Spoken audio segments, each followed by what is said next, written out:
Assalamualaikum warahmatullahi wabarakatuh. Bismillahirrahmanirrahim. Alhamdulillahirabbil alamin. Wassalatu wassalamu ala sayyidina Muhammad wa ala alihi washabihi ajmain. Ketika Allah Subhanahu wa taala menciptakan surga, Allah bertanya kepada surga. Ya. Kemudian surga menjawab, ya, suruh ngomong apa aja gitu ke surga. Kata surga, qad aflahal mu'minun alladzina hum fi salatihim khashi'un. Allah. Sukseslah orang-orang mukmin. Ya. Nah, kemudian disebutkan tanda-tanda orang mukmin yang pertama itu apa? Alladzina hum fi salatihim khashi'un. Itu mereka yang khusyuk dalam salatnya. Ya. Jadi tanda pertama orang yang sukses dari orang mukmin adalah orang yang khusyuk, yang bisa fokus dalam salat, atau orang yang merasakan manisnya salat. Jadi oleh karena itu maka kalau kita ingin sukses, kita harus berusaha semaksimal mungkin bagaimana agar bisa khusyuk dalam salat. So, insyaallah kita akan bikin video khusus berseri tentang bagaimana agar supaya kita bisa salat khusyuk, bisa menikmati manisnya salat. Untuk kali ini saya kasihkan kunci yang pertama. Jadi ada beberapa kunci nanti. Itu ketika salat kita berusaha untuk menghadirkan hati kita. Right. Karena Allah itu memandang hati kita nanti. Right. Allah tidak melihat kepada bentuk kita. Right. Jadi jangan sampai kita salat hanya badan kita yang salat. Kita ruku, kita sujud, tapi hati kita kemana?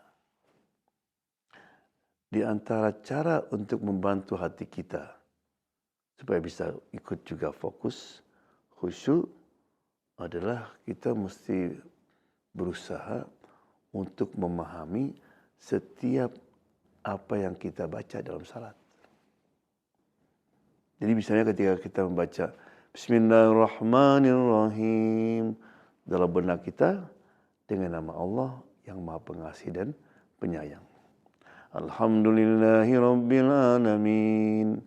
Dalam benak kita, segala puji dan syukur hanya kepadamu, Allah. Lillahi rabbil alamin, belong to Allah, Lord of the world, Tuhan semesta alam. Kita berkata, iyyaka na'budu, hanya kepadamu kami menyembah. Right? Karena kalau enggak ngelamun kita. Ya. Alhamdulillahi rabbil alamin. Oh, besok mau ke undangan. Gitu. Ar-Rahmanir Rahim. Pakai baju yang mana ya? Ngelamun doang. Ya. Apa sulit? Enggak sulit. Kita aja kadang-kadang kalau dapat sesuatu, ya, ingin tahu, kita berusaha. Ya.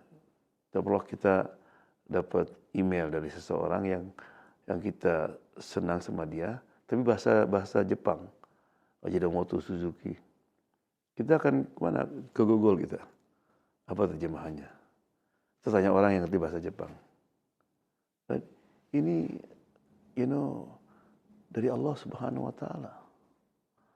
Bayangkan kalau bos ngirim WhatsApp atau email kepada pegawainya. Besok ditanya, kamu sudah terima email saya? Sudah, Pak. Ngerti enggak? Enggak. Subhanallah.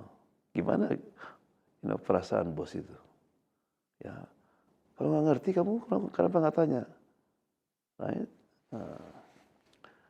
Oleh karena itu, dulu ada seorang ustadz. Supaya ustadz ini senang melihara burung. Ya, di antaranya burung beo, ya, bisa bicara itu, bisa ngomong burung itu. Rupanya burung ini diajarkan dzikir. Jadi subhanallah, la ilaha illallah. Ya.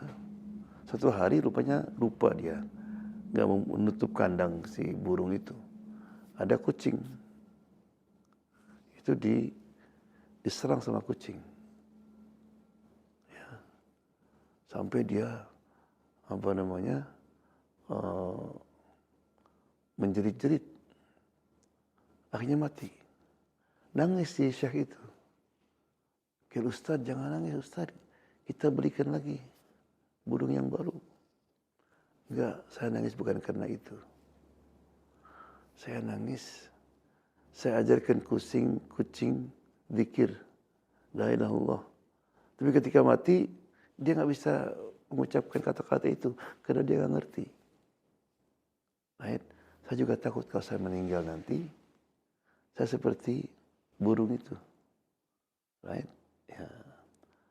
Jadi berusaha kita semaksimal mungkin untuk memahami semua bacaan. Apa itu Subhana Rabbiyal Azim, apa itu Subhana Rabbiyal A'la, apa itu Rabbana Lakal Hamdu, At-Tahiyatu, right?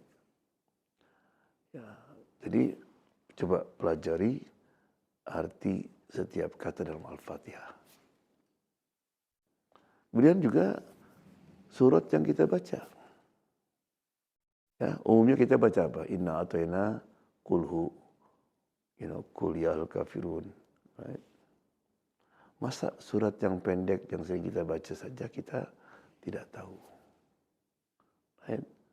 Jadi ketika kita baca qul huwallahu ahad, katakan dia adalah Allah. Ya, the one, the only. Allahus samad, kepadanya semua menggantung. Right? Demikian juga surat-surat yang lain. Dan Allah itu berjanji, walladzina jahadu fina lanahdiyannahum subulana. Orang yang berusaha di jalan kami akan tunjukkan jalannya. Ya, jadi itu tip yang pertama. Kalau kita ingin khusyuk, mari kita ya berusaha untuk menghadirkan hati kita dengan memahami arti daripada yang kita baca. Ya. Ya, Allahumma ja'alna minal khusyin. Jadilah kami orang-orang yang khusyuk insyaallah.